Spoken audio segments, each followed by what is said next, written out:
दोस्त कैसे हैं आप सभी लोग दोस्तों। आप सभी लोग को इस सेशन में जुड़ने के लिए बहुत बहुत स्वागत है दोस्तों। जैसा कि आप जानते हैं कि हम लोग डेली बेसिस पे दोस्तों करंट अफेयर्स को डिस्कस करने का काम करते हैं। करंट अफेयर्स के बारे में हम लोग बात करने का काम करते हैं दोस्तों। ठीक उसी क्रम में उसी संदर्भ में दोस्तों हमारे पास एक आज जो 11 सितंबर 2024 का दिन है दोस्तों, उसमें हम भी कुछ घटनाओं के बारे में जिक्र करने का प्रयास करेंगे, उसको डिस्कस करने का प्रयास करेंगे दोस्तों। तो उसी संदर्भ में हमारे पास निकल कर आ रहा है दोस्तों। तो पहले हम ये जान लेते हैं कि आज का जो दिन है 11 सितंबर 2024 है दोस्तों, आज के दिन क्या खास दिन है दोस्तों। तो उसके बारे में पहले डिस्कस कर लेते हैं कि 11 सितंबर का कोई ऐतिहासिक दिन तो नहीं है, कोई घटना तो नहीं घटी है जिसके बारे में डिस्कस किया जाता है। तो दोस्तों तो 11 सितंबर को निकल कर आता है दोस्तों एक नेशनल फॉरेस्ट मार्टियास डे के रूप में सेलिब्रेट किया जाता है दोस्तों। आप इसको देख सकते हैं कि 11 सितंबर को नेशनल फॉरेस्ट मार्टियास डे के रूप में मनाया जाता है, यानी कि राष्ट्रीय जंगल शहीद दिवस के रूप में मनाया जाता है। यानी कि इस दिन वैसे लोगों को याद किया जाता है दोस्तों जिन्होंने वन्य जीव और जंगलों के बचाव के लिए अपनी जान की आहुति देने का काम किया है दोस्तों। अपनी ज़िंदगी का बलिदान दिया है दोस्तों, जंगलों को बचाने के लिए अपने जीवन का बलिदान दिया है दोस्तों। वैसे लोगों को हम याद करने का प्रयास करते हैं। तो आइए हम आज जानते हैं दोस्तों कि 11 सितंबर को जो नेशनल फॉरेस्ट मार्टियास डे मनाया जाता है वो किस घटना पे बेसिस है दोस्तों, किस घटना के आधार पर इसे सेलिब्रेट किया जाता है। कहा जा रहा है दोस्तों National Forest Martyrs Day is observed National Forest Martyrs Day is observe annually in India, मतलब हर साल इसे मनाया जाता है इस देश में, भारत में, to honour the sacrifice of those who have laid down their lives in defence of countries forest and wild life. यानी कि वैसे लोगों को याद किया जाता है, वैसे लोगों को ऑनर दिया जाता है, वैसे लोगों की याद में मनाया जाता है जिन्होंने अपनी ज़िंदगी को वन्य जीवों और जंगलों की रक्षा के लिए अपना जीवन दान देने का काम किया है दोस्तों। This date was chosen by the ministry of environment. 11 सितंबर जो डेट है दोस्तों, this date was chosen by the ministry of environment के द्वारा ये डेट को सिलेक्ट किया गया था। Ministry of environment forest and climate change 2013, यानी 2013 से दोस्तों इसे मनाया जाने का काम शुरू किया गया है दोस्तों। यानी कि 2013 से इसे मनाया जा रहा है। 2013 में इस चीज़ को डिसाइड किया गया था कि 11 सितंबर को हम क्या करेंगे दोस्तों, नेशनल फॉरेस्ट मार्टियास डे के रूप में मनाएंगे। ये जो डेट चुना गया था, ये मिनिस्ट्री को याद रखिएगा, मिनिस्ट्री बहुत इंपॉर्टेंट है। Ministry of environment forest and climate change, इनकी मिनिस्ट्री के द्वारा इस चीज़ को सेलेक्ट किया गया, इसको डिसाइड किया गया था। इसके बारे में दोस्तों, the day is origins can be tracked back to the Khejarli massacre in 1730 में दोस्तों। ये जो घटना, ये जो दिन आप कह सकते हैं, जो 11 सितंबर को जो नेशनल फॉरेस्ट मार्टियास डे मनाते हैं दोस्तों, इसके पीछे एक बहुत बड़ा कारण है, इसके पीछे एक बहुत बड़ी घटना है दोस्तों। और उस घटना का नाम कहा जा रहा है दोस्तों केजारली मसाकरे कहा जाता है दोस्तों। केजारली मसाकरे मतलब नरसंहार, मसाकरे का मतलब होता है नरसंहार दोस्तों, यानी बड़े पैमाने पर किसी चीज़ को मार देना, किसी चीज़ को बर्बाद कर देना, उसके मसाकरे कहते हैं दोस्तों। यानी किसी बड़े पैमाने पर एक बड़ी आबादी को मार देना दोस्तों। तो एक बार क्या हुआ था दोस्तों, कहा जाता है कि 1730 में ऐसा ही एक नरसंहार देखने को मिला था दोस्तों, जो केजारली में देखा गया था दोस्तों। जब क्या किया गया था, जो एक मारवाड़ का राजा था दोस्तों, मारवाड़ का महाराजा अभय सिंह, अब नाम याद रखिएगा, अभय सिंह ऑफ राजस्थान, यानी राजस्थान का ही मेवाड़ का एक राजा था दोस्तों, जिनका नाम था अभय सिंह के द्वारा क्या गया था दोस्तों, 1730 ईस्वी में एक बड़े पैमाने पे अपने महल को बनवाने के लिए जंगलों की कटाई करने की बात कहा गया था। एक वृक्ष होता है दोस्तों, वृक्ष क्या कहता है, वृक्ष का नाम देखिए क्या है दोस्तों, oppose to decision sacrifice their life. यानी कि केजारली जो है दोस्तों, केजारली एक विलेज का नाम है। ये जो केजारली मसाकरे हुआ था, केजारली एक गांव होता था दोस्तों। उस गांव में महाराजा मरवाड़ का, यानी कि मरवाड़ का जो राजा था दोस्तों, महाराजा जिनका नाम अभय सिंह था दोस्तों, उनके द्वारा ऑर्डर दे दिया गया था कि केजारली जो गांव है उसमें सारे पेड़ों को काट कर वहाँ कि जंगलों को एक तरफ साफ कर दिया जाए, वहाँ नया महल बनवाने की तैयारी की जाए दोस्तों। लेकिन क्या हुआ था दोस्तों, न्यू पैलेस, यहाँ पे साफ साफ लिख रहे थे Khejarli village for timber to build a new palace, यानी कि नया पैलेस या नया महल बनाने के लिए जो लकड़ी की जरूरत पड़ेगा उस लकड़ी को पूरा करने के लिए दोस्तों मरवाड़ का जो महाराज था अभय सिंह द्वारा उनके द्वारा ऑर्डर कर दिया गया था कि सारे के सारे पेड़ जो खिजारले विलेज का पूरा काट दिया जाए। The Bishnoi community led by the Amrita Devi Bishnoi oppose the decision and sacrifice their life. कहा गया दोस्तों कि बिश्नोई कम्युनिटी से एक नाम निकल कर आता है सामने दोस्तों, जिनको कहा जाता है अमृता देवी बिश्नोई। अमृता देवी बिश्नोई द्वारा, जो कि बिश्नोई कमेटी से बिलोंग करती थी, उनके द्वारा इस फैसले को विरोध किया गया था दोस्तों, जिसके उपलक्ष्य में इस फैसले को विरोध करने पर दोस्तों महाराजा के द्वारा उसे मार दिया गया था। इसको दंड देने का काम किया गया था, यानी जब लोग इसको अपोज करने लगे तो लोगों की जान इसमें बहुत सारे बड़े पैमाने पे लोगों की जान इसमें गई थी दोस्तों। राजा द्वारा बहुत सारे लोगों को एक तरीके से मौत की घाट उतारने का काम किया गया था दोस्तों। तो इसी के याद में 11 सितंबर को नेशनल फॉरेस्ट मार्टियाज के डेज के रूप में मनाने का काम करते हैं दोस्तों। अगला जो करंट अफेयर्स है दोस्तों, कहा जा रहा है कि 11 सितंबर को दिग्विजय दिवस मनाया जाता है दोस्तों। दिग्विजय दिवस एक स्वामी विवेकानंद की पिक्चर आप देख रहे हैं, स्वामी विवेकानंद का पिक्चर है दोस्तों।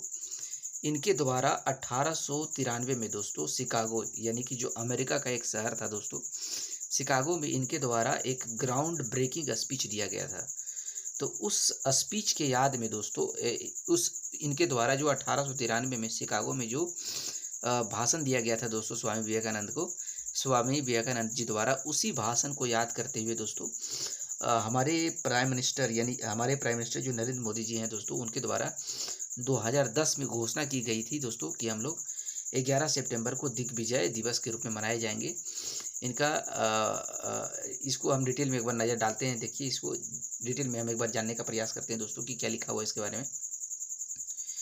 दिग्विजय दिवस इज ऑब्जर्व्ड एनुअली, मतलब हर साल इसको ऑब्जर्व किया जाता है। हर साल 11 सितंबर को दिग्विजय दिवस के रूप में मनाया जाता है दोस्तों, to honour Swami Vivekananda ground breaking speech delivered at the parliament of world religions in Chicago 1893। यानी कि शिकागो में 1893 में जब वर्ल्ड रिलीजन यानी पार्लियामेंट ऑफ वर्ल्ड रिलीजन के पार्लियामेंट में जब इनके द्वारा भाषण दिया गया था दोस्तों, तो उस भाषण की याद में 11 सितंबर को दिग्विजय दिवस के रूप में मनाया जाता है। Digvijay Diwas celebrated by an initiative taken bye, आप कह सकते हैं यहाँ पे दोस्तों कि दिग्विजय दिवस जो है दोस्तों, Digvijay Diwas celebrated by an initiative taken by PM Narendra Modi in 2010।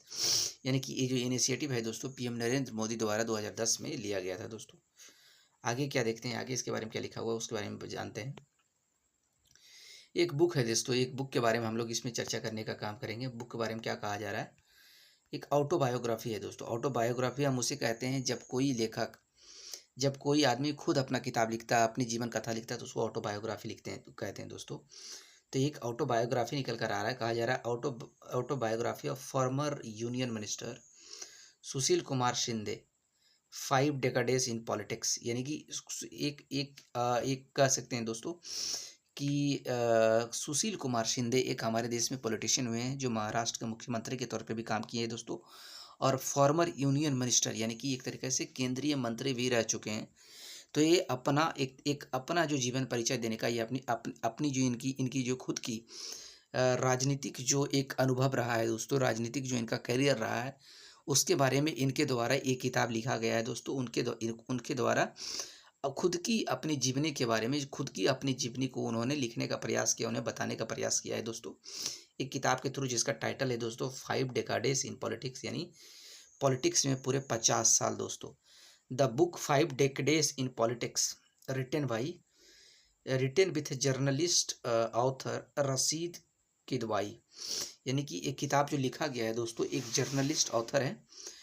Journalist author जिनका नाम है रशीद किदवाई के मदद से इस किताब को लिखा गया है, and published by Harper Collins India, और हार्पर कोलिंस इंडिया प्रकाशन में इसको पब्लिश करने का काम किया गया है दोस्तों। Apart from being the Maharashtra CM, इनके द्वारा महाराष्ट्र के एज ए सीएम के तौर पर इन्होंने सेवा देने का काम किया है दोस्तों। यानी कहने का मतलब है महाराष्ट्र के ये सीएम भी रह चुके हैं दोस्तों, फॉर्मर 2003 से लेकर 2004 के बीच में, यानी 1 साल कह सकते हैं आप महाराष्ट्र के सीएम के तौर पे भी इनके द्वारा काम किया गया। Held position of union home minister, यानी कि एक तरीके से होम मिनिस्टर के कार्यभार भी संभालने का काम किए हैं दोस्तों। 2012 से 2014 यानी 2 साल इनके द्वारा होम मिनिस्टर का भी पदभार संभाला गया था दोस्तों। The governor of Andhra Pradesh के गवर्नर के रूप में भी ये 2004 से लेकर 2006 2 साल आंध्र प्रदेश के गवर्नर भी रह चुके हैं। All India Congress committee general का सेक्रेटरी भी रह चुके हैं दोस्तों। यानी कि इनका करियर बहुत ही अच्छा खासा और शानदार रहा है दोस्तों। ते खुद अपने बारे में एक आत्मकथा लिखने का प्रयास किया है दोस्तों। आगे देखते हैं आगे क्या है। अगला करंट अफेयर्स आ रहा है दोस्तों। अमित शाह से रिलेटेड आप देख रहे हैं हमारे अभी होम मिनिस्टर के पद पर इनके ये कार्यभार संभाल रहे हैं दोस्तों। क्या कहा जा रहा है कि अमित शाह, इसके बारे में देखते हैं। क्या कहा गया, Amit Shah unanimously re elected as the chairperson of parliamentary committee on the official language.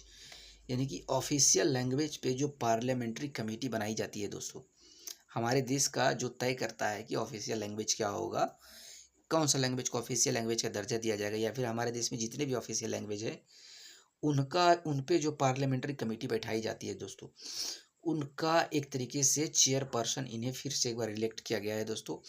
इनके पहले भी ऑफिशियल लैंग्वेज की जो कमेटी बनाई जाती थी, पार्लियामेंट्री कमेटी बनाई जाती थी, उनका भी चेयरपर्सन यही हुआ करते थे। लेकिन एक बार फिर से बीजेपी की सरकार आने के बाद फिर से इन्हीं को री इलेक्ट किया गया है दोस्तों। आगे देखते हैं आगे क्या है, इसके बारे में एक नज़र डालने का प्रयास करते हैं।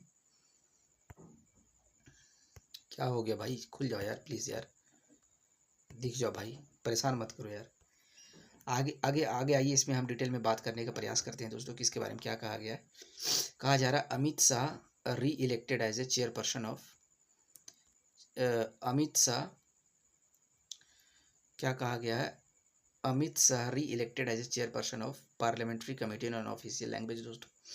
Mister Shah served as the chairperson of committee from 2009 to 2024, यानी 2019 से लेकर 2024, यानी टोटल 5 साल, दोबारा 5 साल है जो दोस्तों। यानी कि इस कमेटी का चेयरपर्सन के तौर पे इन्होंने ऑलरेडी काम कर चुके हैं। इन द पास्ट 10 ईयर्स, पिछले 10 सालों में, द कमेटी है try to ensure that Hindi become a friend of all local languages and did not compete with any languages. कहा गया है दोस्तों पिछले 10 सालों में जो इनके द्वारा चेयरपर्सन किया गया है दोस्तों, जो हमारा ऑफिशियल लैंग्वेज के जो पार्लियामेंट्री कमेटी तय होती है, उनका Amit Shah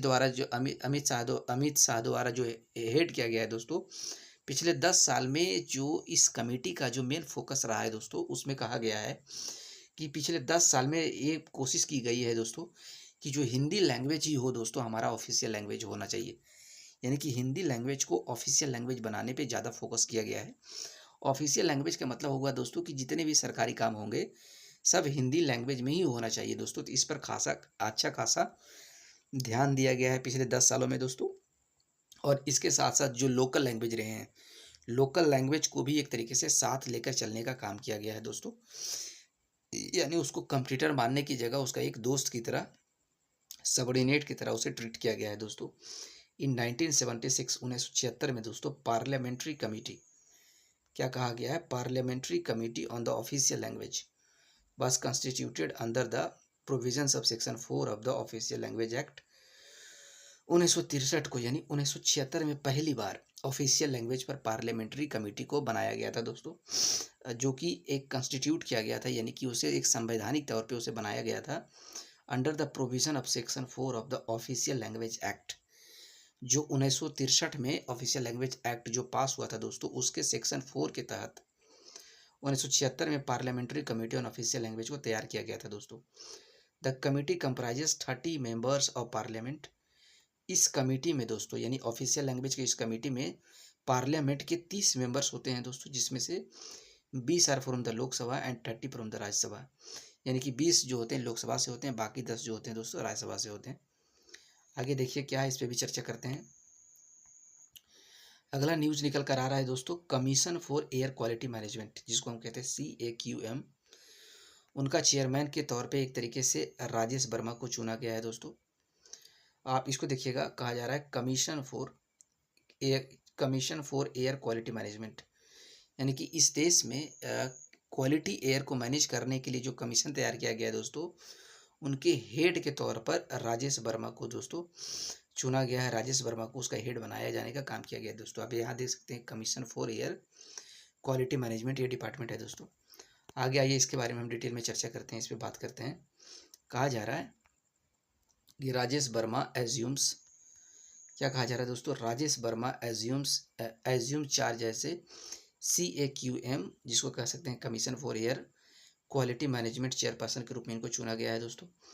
Rajesh Verma took charge as a chairperson of the commission for the air quality management in the NCR and the adjoining area. NCR का मतलब हो गया दिल्ली की बात किया जा रहा है, यानी नेशनल कैपिटल रीजन, यानी कि नेशनल कैपिटल मतलब दिल्ली हो गया, यानी कि दिल्ली के आसपास के जितने भी एरियाज़ हैं दोस्तों, उस एरियाज़ को लेकर जो क्वालिटी एयर की बात की जा रही है कि उस एरिया में जो एयर क्वालिटी का जब ध्यान रखा जाएगा दोस्तों, जो डिपार्टमेंट के द्वारा उसको उस एरिया के NCR के एरिया से रिलेटेड या फिर उसके आसपास के एरिया से रिलेटेड जो क्वालिटी एयर की जो देखभाल करता है दोस्तों, उसके बारे में उसका हेड के उसका जो डिपार्टमेंट है दोस्तों, उस डिपार्टमेंट का as a chairperson Rajesh Verma को चुनने का काम किया गया दोस्तों, जिसको हम कहते हैं CAQM, उस डिपार्टमेंट को कहा जाता है।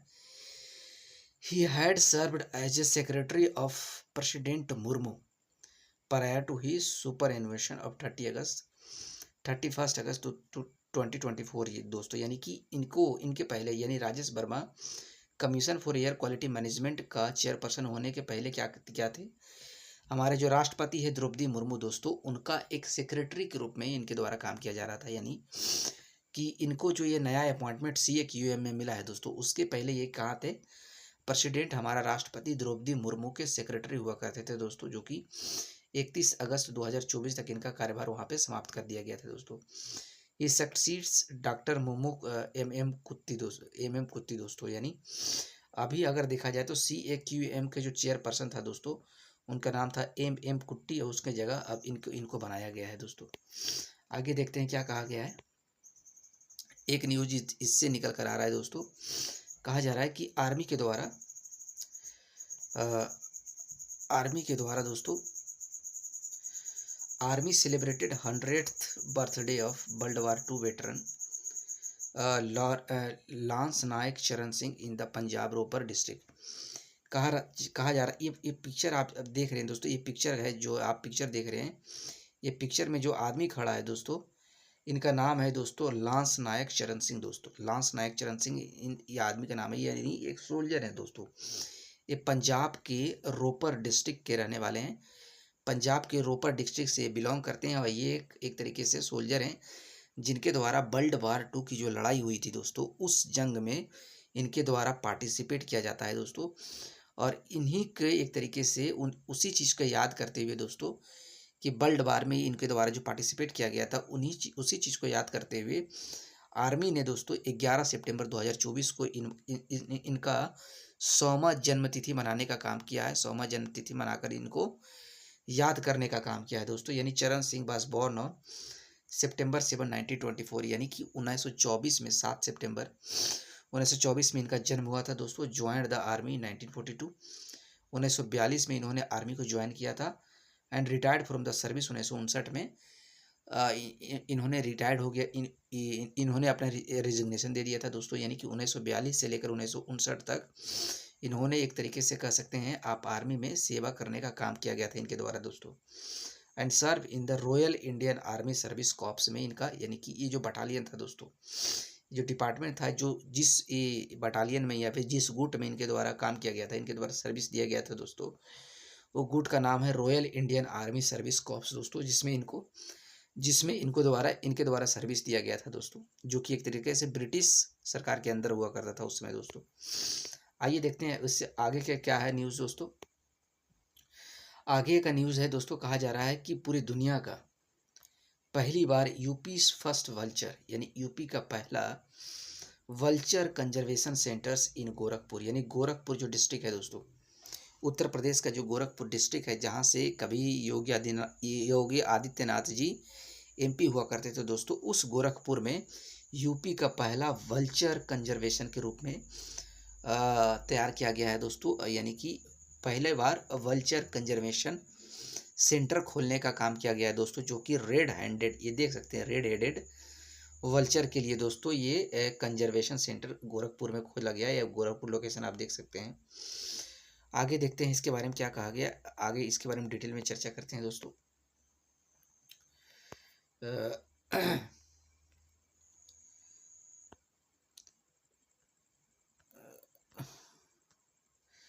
वर्ल्ड फर्स्ट, यानी कि ये यूपी का ही नहीं बल्कि पूरी दुनिया का दोस्तों पहला है जो एशियन किंग वल्चर की बात करेगा। एशियन किंग वल्चर को कंजर्व करने का काम किया जाएगा दोस्तों, यानी कि दुनिया में आज तक कोई ऐसा कोई कंजर्वेशन सेंटर नहीं है दोस्तों जो एशियन किंग वल्चर को कंजर्व करने का काम करता है। ये दुनिया का पहला ऐसा ऐसा एक वल्चर कंजर्वेशन सेंटर खोला गया है दोस्तों, जो एशियन किंग वल्चर को कंजर्व करने का काम करेगा दोस्तों। इनॉग्रेटेड इन उत्तर प्रदेश में, जिसका उद्घाटन ऑलरेडी हो चुका है दोस्तों। उत्तर प्रदेश में योगी आदित्यनाथ द्वारा इसका उद्घाटन भी किया जा चुका है। कहा जा रहा है दोस्तों उत्तर प्रदेश फॉरेस्ट डिपार्टमेंट, यानी उत्तर प्रदेश का जो फॉरेस्ट डिपार्टमेंट है, in collaboration with Bombay natural history society establish इनके साथ मिलकर दोस्तों, यानी कि उत्तर प्रदेश का forest department Bombay natural history society के साथ मिलकर दोस्तों Jatayu conservation and breeding centre का नाम दिया गया है, इसको खोलने का काम किया गया है। ये जो एशियन किंग वल्चर कंजर्वेशन जो सेंटर खोले गए हैं गोरखपुर में, उसका नाम दिया गया है दोस्तों Jatayu conservation and breeding centre in the Bharibaisi Campierganj range of Gorakhpur forest division.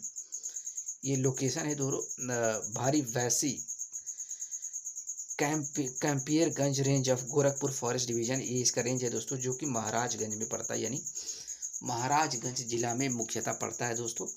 लेकिन वेरी वैसी एक तरीके से गोरखपुर फॉरेस्ट डिवीजन के अंदर इसको रखा जाता है, लेकिन डिस्ट्रिक्ट महाराजगंज में ही पड़ता है दोस्तों। Inaugurated by Uttar Pradesh chief minister Yogi Adityanath द्वारा इसका इनॉग्रेशन किया गया है। It is the world's first conservation and breeding centre for the Asian king vulture and the red headed vultures, यानी कि एशियन किंग वल्चर कह सकते हो, या फिर आप इसको रेड हेडेड वल्चर के नाम से भी जानते हैं लोग इसको दोस्तों।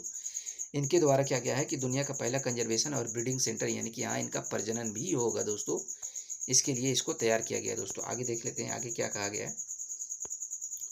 आगे इसमें और कहा गया है दोस्तों कि द जटायु सेंटर, क्या लिखा गया है दोस्तों, द जटायु सेंटर एम्स है, इसका एम है दोस्तों, aim to release 40 pairs of vultures from the centre over the next 8 to 10 years, यानी अगले आने वाले 8 से 10 सालों में ये जो कंजर्वेशन यानी जटायु जो वल्चर कंजर्वेशन जो खोला गया है दोस्तों, इसमें 40 जोड़े वल्चर को छोड़े जाने का प्रावधान किया गया है दोस्तों। प्लानिंग की गई है कि आने वाले 8-10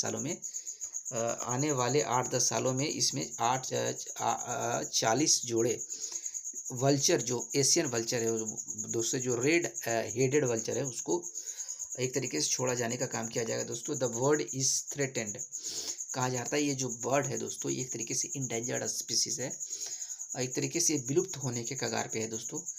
the bird is threatened by loss of its habitat and humans indiscriminate use of diclofenac एक मेडिसिन है दोस्तों। ये क्या है, non oestradiol anti inflammatory drug है दोस्तों, ये एनिमल्स में दिया जाता है, यानी ये एक दवाई है दोस्तों जिसका नाम है डिक्लोफेनेक क्या होता है दोस्तों, जानवरों को दिया जाता है। जानवरों के जब कोई बीमारी होती है दोस्तों, तो उससे बचाने के लिए जानवरों को ये मेडिसिन दिया जाता है दोस्तों। तो इस मेडिसिन के कारण क्या हो रहा है दोस्तों, ये मेडिसिन भी एक तरीके से देखा जाए तो वल्चर को इंडेंजर्ड बनाने के लिए जिम्मेदार है दोस्तों।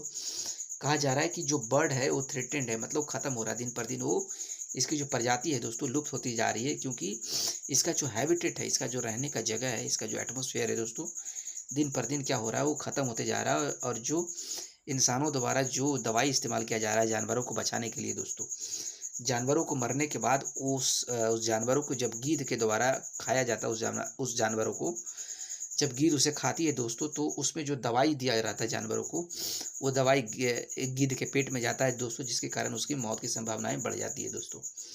The scientific name of the king vulture is Sarcogyps calvus. ये जो वल्चर है दोस्तों, इसका साइंटिफिक नेम अगर आप जानना चाहते हैं तो ये है सार्को क्या है, सार्कोगैप्स काल्वस नाम के इसका साइंटिफिक नेम है दोस्तों। The word is mainly found in north India में, ज़्यादातर हिस्सों में पाया जाता है। The word has been included in the critically endangered species में इनको रखा गया है दोस्तों। यानी कि क्रिटिकली इंडेंजर्ड का मतलब बहुत ही खतरनाक स्थिति में है, यानी कि अंतिम कगार पे है दोस्तों।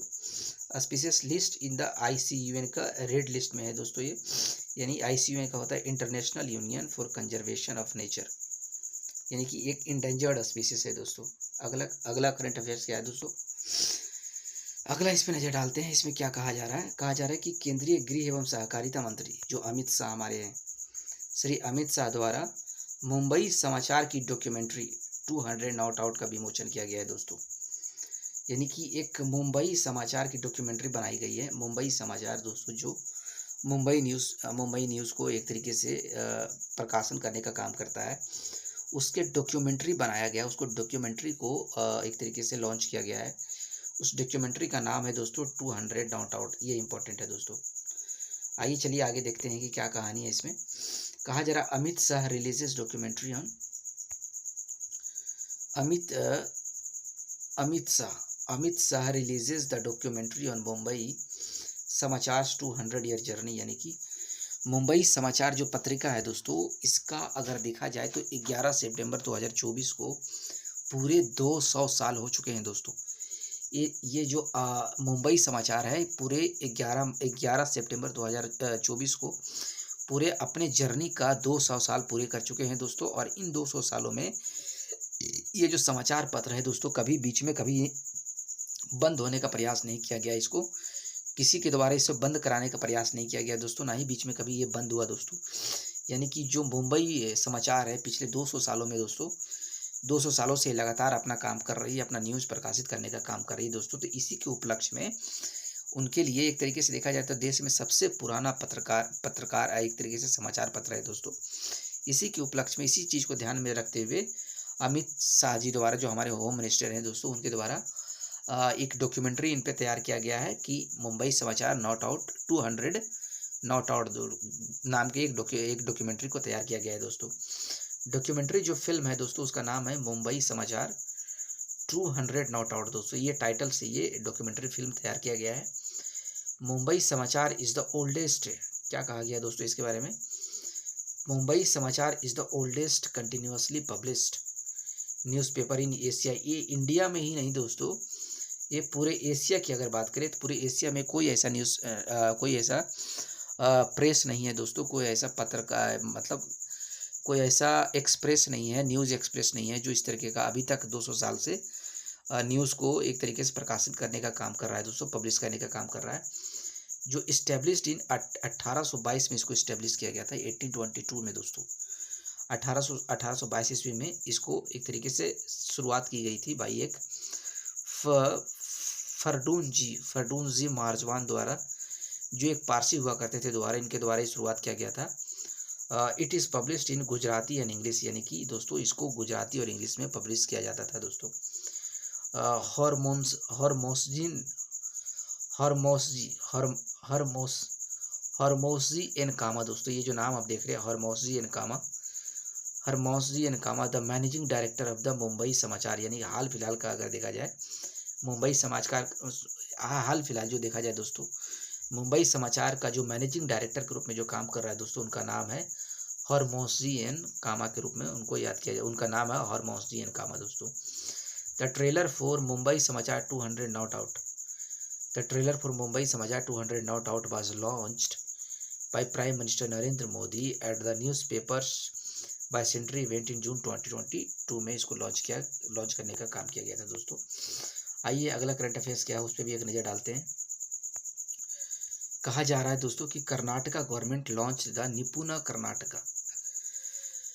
कर्नाटक गवर्नमेंट द्वारा निपुण कर्नाटक एक योजना लॉन्च किया गया है दोस्तों, एक स्कीम लॉन्च किया गया है कर्नाटक सरकार द्वारा, जिसको कहा गया है निपुण कर्नाटका। इसके तहत क्या किया जा रहा है दोस्तों, एन इनिशिएटिव है दोस्तों, एक तरीके का एक पहल है, एक इनिशिएटिव है दोस्तों।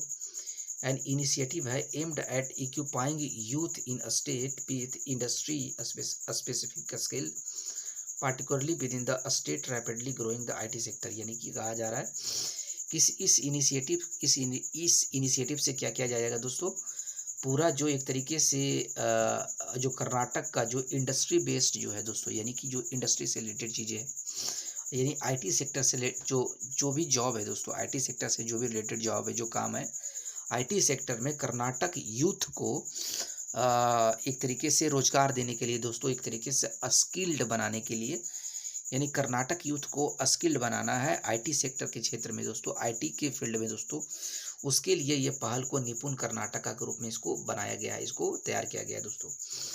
The government has outlined a strategy to bridge the skill gap that currently exists between the fresh graduates, including engineers in STEM, science and technology, engineering and mathematics professionals and the industry equipments।